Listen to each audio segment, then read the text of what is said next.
saya muliakan Kiai Haji Ansori, pimpinan Pondok Pesantren Tarbiyatut Tulab.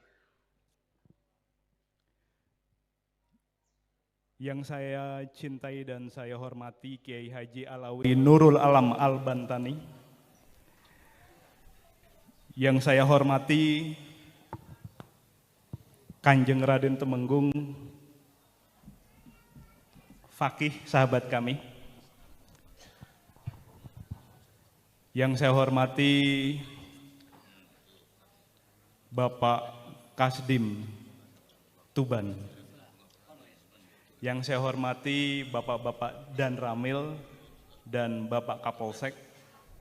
Yang saya hormati Bapak Camat, Bapak Camat Desa apa? Suko.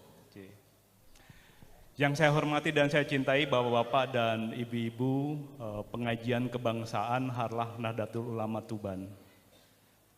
Pertama-tama dan paling utama, marilah kita panjatkan puji dan syukur kita kehadirat Tuhan Yang Maha Esa, Allah Subhanahu wa Ta'ala.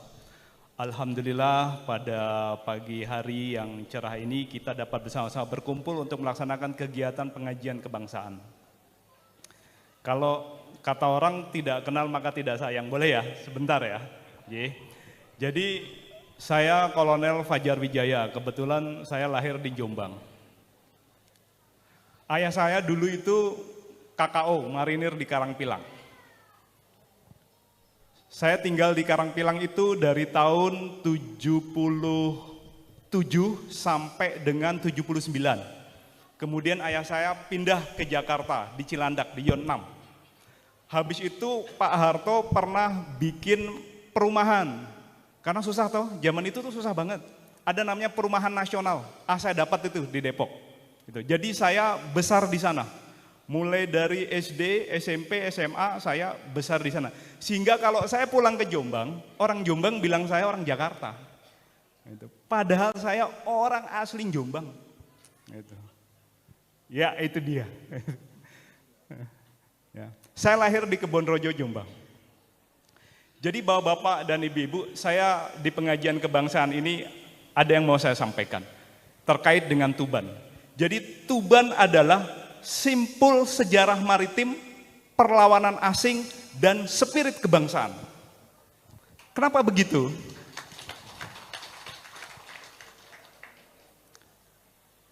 Pada masa Majapahit, Tuban menjadi sebuah pelabuhan penting.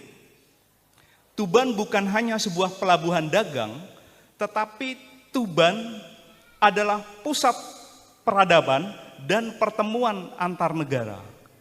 Jadi, kalau bapak-bapak pernah membaca bukunya di Negara Kertagama, seluruh perdagangan yang datang maupun keluar dari Majapahit itu melalui Tuban, itu ada emas, ada kayu jati, ada rempah-rempah, ada beras. Sehingga Tuban pada masa itu memegang peranan strategis dalam konsep maritimnya Kerajaan Majapahit. Sejarah mencatat pada akhir tahun abad ke-12, 1292, itu ada ekspedisi dari dinasti Yuan di Mongolia sana, yaitu Khan yang Agung Kubilai Khan ke tanah Jawa. Sedikit saya balik. Kenapa sampai ada dinasti Yuan menyerang ke tanah Jawa? Itu karena Raja Singosari Kertanegara memotong kupingnya Mengsi. Pada masa itu Singosari adalah kerajaan yang sangat berkembang. Dia membuat ekspedisi, kalau bapak-bapak dan ibu-ibu ingat, namanya Pamalayu. Pa artinya perang, Melayu, negara Melayu atau Sriwijaya. Perang terhadap negara Melayu, kalah Pak sama tanah Jawa. Dan kemenangan Singosari didengar oleh Khan yang Agung Kubilai Khan, maka dikirimlah Mengsi ke tanah Jawa sambil membawa surat diplomatik. Beliau bilang gini, Kertanegara, yuk tunduk ya sama saya, kekaisaran dinasti Yuan Kubilai Khan. Moh, Kertanegara jagoan kok. Dipotonglah Mengsi dan dirajah. Pada masa itu Pak, kalau Bapak melukai seorang diplomat itu artinya perang. Pasti perang. Itu artinya perang.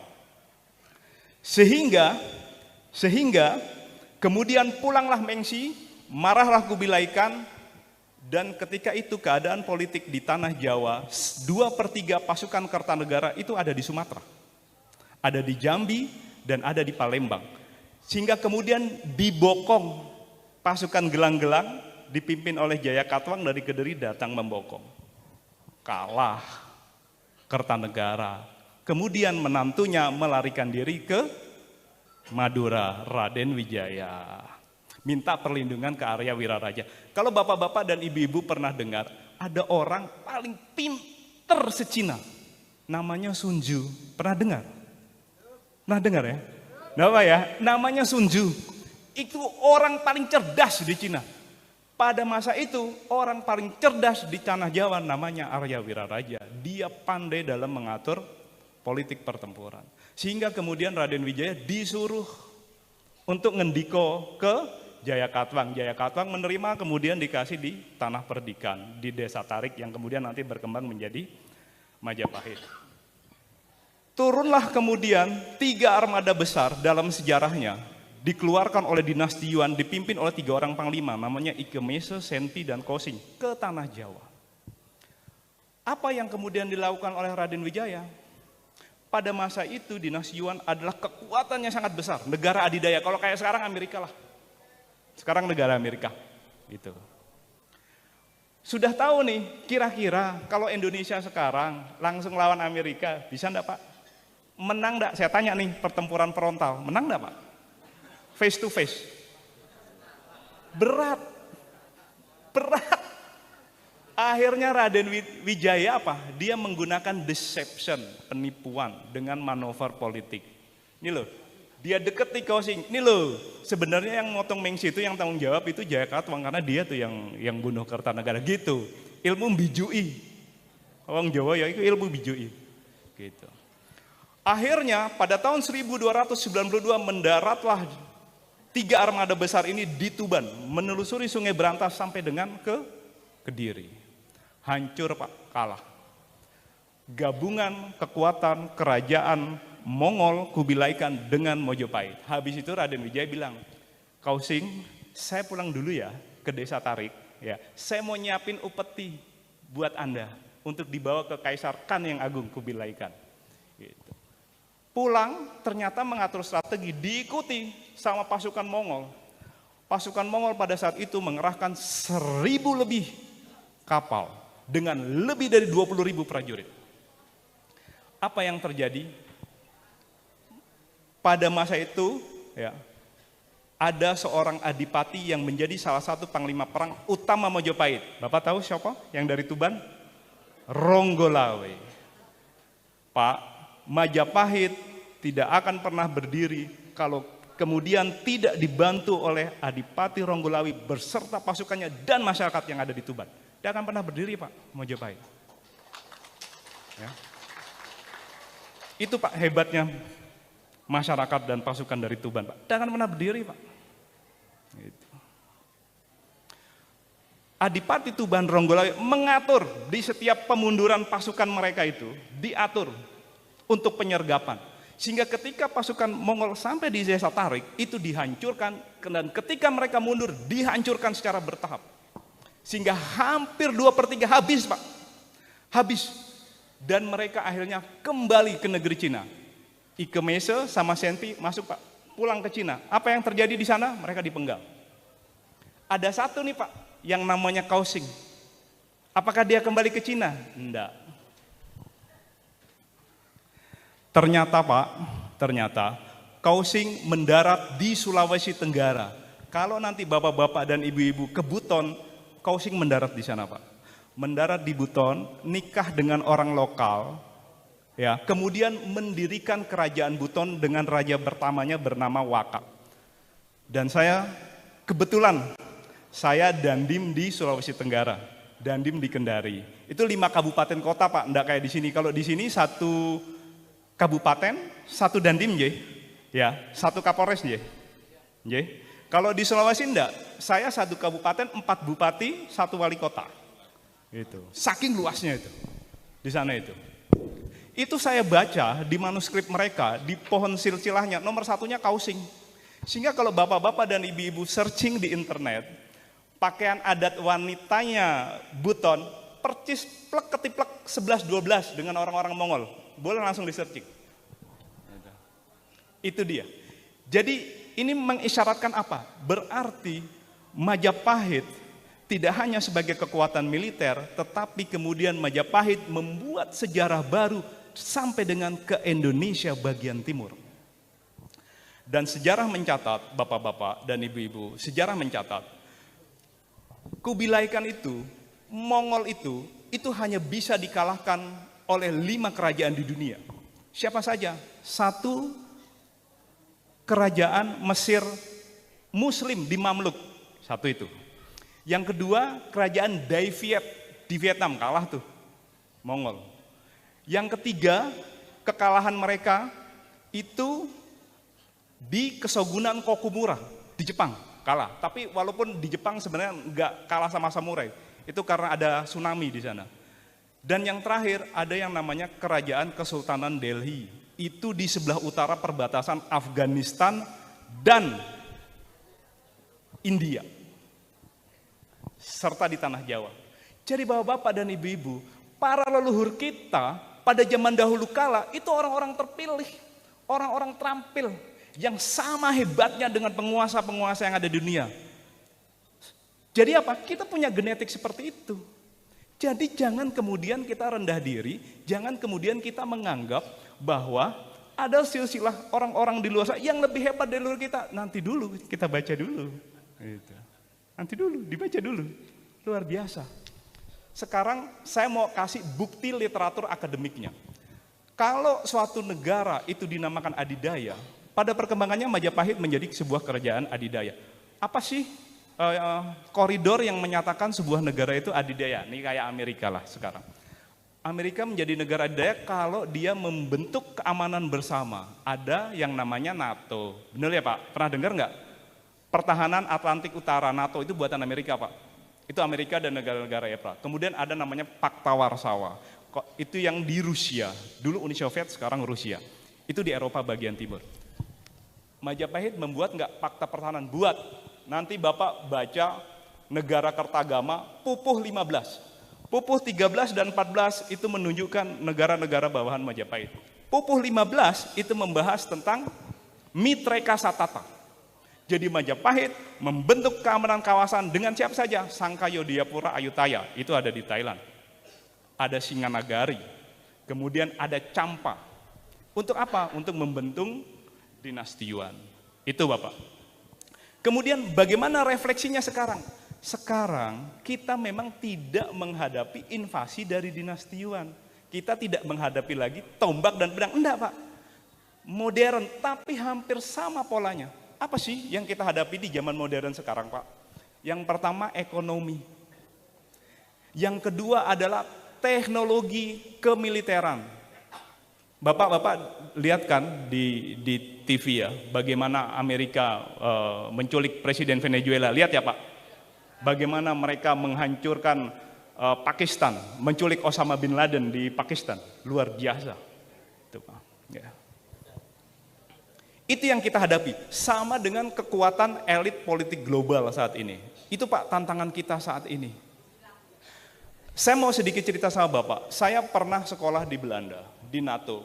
Kalau bahasa Belandanya Schoolgroundlah Samenwerking. Kalau orang Wetan bilangnya Airground Operation Orientation Course. Atau kalau orang Jawa ngomongnya pertempuran darat dan udara. Saya ceritakan di benua sana ya Pak, gitu ya Pak, biar ada sedikit gambaran. Jadi Pak, kalau mau menguasai suatu negara Pak, harus punya air superiority atau kekuatan udara yang paling mumpuni. Kalau kemudian mereka mau menyerang kita Pak, mereka mau menyerang kita namanya composite air operation, itu enggak ujuk-ujuk pesawatnya mereka fighternya sedang sini ngebom, enggak Pak. Ada 4 tahapan. Tahapan yang pertama, mereka keluarkan tuh Pak, namanya pesawat AWACS. Bapak pernah lihat enggak di TV pesawat yang seperti berbadan besar, Boeing, yang di atasnya ada parabolanya. Pernah lihat ya? Kalau pesawat itu terbang Pak, di Tuban sini Pak, dia bisa menindai pesawat yang baru take off di Jakarta, itu sekitar 200 nautical mile. Teman dan musuh, dia udah tahu Pak, friend and foe mereka bilangnya. Mereka bisa mendeteksi teman dan musuh. Jadi dia terbang sini Pak, dia udah tahu di Jakarta ada pesawat apa saja. Itu teman atau pesawat musuh. Satu. Setelah itu selesai Pak, berikutnya dia keluarkan yang namanya G-Star. G-Star itu Pak, pesawatnya terbang, dia bisa nindai Pak. Mobil di mana posisinya, mobil-mobil militer di mana, penangkis serangan udara di mana, rumahnya Kiai Ansori ada di mana, rumahnya Gus Fakih ada di mana. Dimonitor Pak sama G-Star. G-Star dan AWACS melink upkan ke satelit namanya Link 16. Sana Pak, jauh. 60.000 feet. Jauh sekali. Saya terbang paling tinggi 42.000 feet. Kebetulan saya penerbang angkatan darat, Pak. Saya sekolah di Jupiter Aerobatic Team. 62.000 feet. Nanti Pak, semua informasi itu dikasih ke level ketiga mereka namanya SEAD, Suppression Enemy Air Defense. Ada pesawat yang fungsinya menangkap sinyal penangkis serangan udara dan sistem pertahanan yang ada di darat. Sengaja dia lepaskan sonarnya supaya ditangkap. Kalau pesawat itu terbang Pak, dihancurkan semuanya. Hancur, lebur, mumur, kalau pernah lihat perang Irak. Sehingga ketika pesawat fighter mereka yang level keempat masuk, nyaris sudah tidak ada pertahanan udara Pak. Selesai. Game over. Pertanyaannya, bagaimana kita mengatasi hal tersebut kalau terjadi invasi di Indonesia? Betul nggak Pak? Betul, bisa. Lah kalau kita ngotot, Freeport kita ambil alih, apa enggak kita diserang Amerika? Diserang Pak. Gimana cara mengatasinya? Itu sudah diajarkan oleh leluhur kita dan diramu intisarinya dalam buku putih pertahanan Indonesia. Namanya SISHANTA, Sistem Pertahanan Semesta. Bapak-bapak TNI dan Polri sebagai kekuatan utama, bapak-bapak dan ibu-ibu sebagai komponen pendukung dan ada komponen cadangan. Gitu Pak caranya. Apa yang diajarkan oleh Raden Wijaya dan Ronggolawe? Satu, penguasaan wilayah. Kalau kita nggak menguasai wilayah kita sendiri, bapak-bapak TNI Polri yang di depan saya ini tidak membentuk daerah depan, daerah belakang, daerah pangkal perlawanan, daerah penyangga. Game. Secepat itu Pak, game. Tapi kalau bapak-bapak TNI dan Polri dengan bapak-bapak dan ibu-ibu bekerja sama, kalau kita bilangnya manunggal TNI dan rakyat. Manunggal Pak, persatuan. Itu nomor 2. Setelah penguasaan wilayah, yang kedua adalah kita manunggal TNI dan rakyat. Rakyatnya enggak boleh berantem sendiri, harus gabung jadi satu. Gitu. Oh enggak, saya sama Kiai Ansori kemarin beda. Jadi besok saya sama Amerika aja. Gitu. Dia ngomong gitu ke umatnya, selesai kita Pak. Gitu. Selesai. Tidak boleh. Jadi kita harus bersatu. Karena ada musuh yang lebih besar lagi di depan kita. Kita harus bersatu, baru kita bisa menghadapi mereka. Sehingga cara menghadapi alutsista dengan teknologi yang sangat tinggi adalah yang pertama, perang dengan konsentrasi rendah. Jadi perang itu harus berlarut. Bukan sebuah perang yang menentukan, gitu Pak. Kalau kelihatan musuhnya lagi tengar-tengar Pak, kita serang. Habis itu kita kabur, gitu ya. Musuhnya kuat, ya kita ndelik Pak. Ndelik dhisik, gitu. Sambil kita umpetin ini peralatan kita. Kelihatan lengah, serang lagi. Itu intensitas rendah. Dan harus disebar ke seluruh daerah. Dan harus dalam jangka waktu yang lama. Sampai kemudian Amerika berpikir gini, ya apa toh cara ngalahinnya? Gak bisa kalah-kalah. Dibom, dilempar persenjataan, bermacam-macam helikopter canggih datang semua. Kok enggak bisa ya? Kok enggak selesai-selesai ya? Nah, harus bikin seperti itu. Ada nggak contohnya? Ada. Saya kasih contoh. Siapa yang melakukan itu? Afghanistan. Bisa buat tempat belajar. Dari tahun berapa diserang Amerika? 2001. Sampai dengan berapa? Sampai 2021. Berapa tahun? 20 tahun. 20 tahun Pak Amerika tidak selesai di Afghanistan.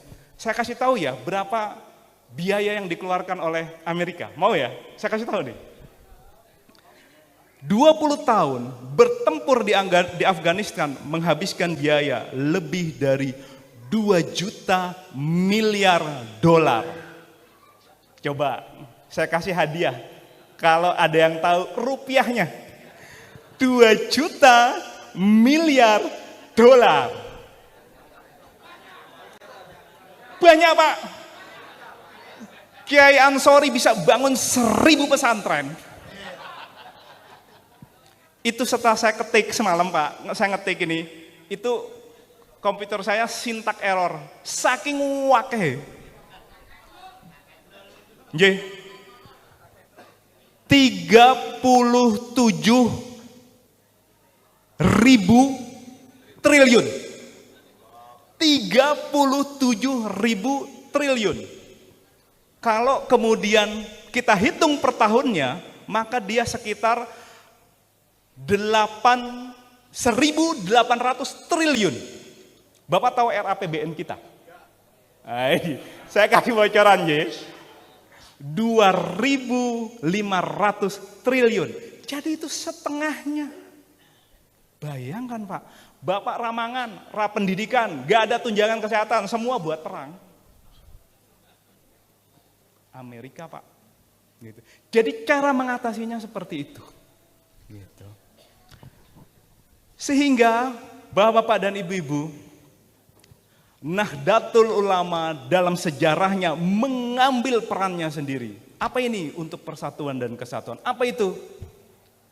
Nahdlatul Ulama mewarisi nilai-nilai Islam Nusantara yang rahmatan lil alamin sebagaimana yang diajarkan oleh Kanjeng Nabi. Kanjeng Nabi datang ke bumi ini untuk kemudian menyebabkan rahmat bagi seluruh sekalian alam, bukan kita saja, semuanya. Rahmatan lil alamin. Itu Pak, nomor 1.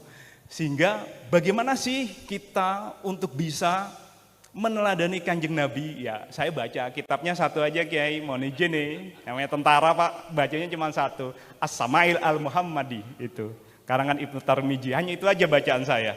Jadi di situ saya dikasih tahu Kanjeng Nabi itu posturnya gimana, bentuk fisiknya seperti apa, tingkah lakunya seperti apa, makannya bagaimana, cara berpakaiannya bagaimana, cara berkomunikasi dengan masyarakatnya seperti apa.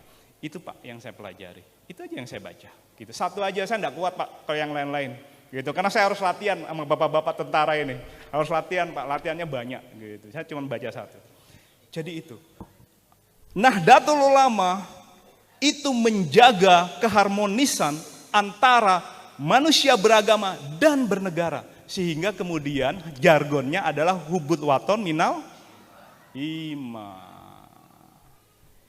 Jadi, menyintai bangsa dan negara adalah bagian dari iman.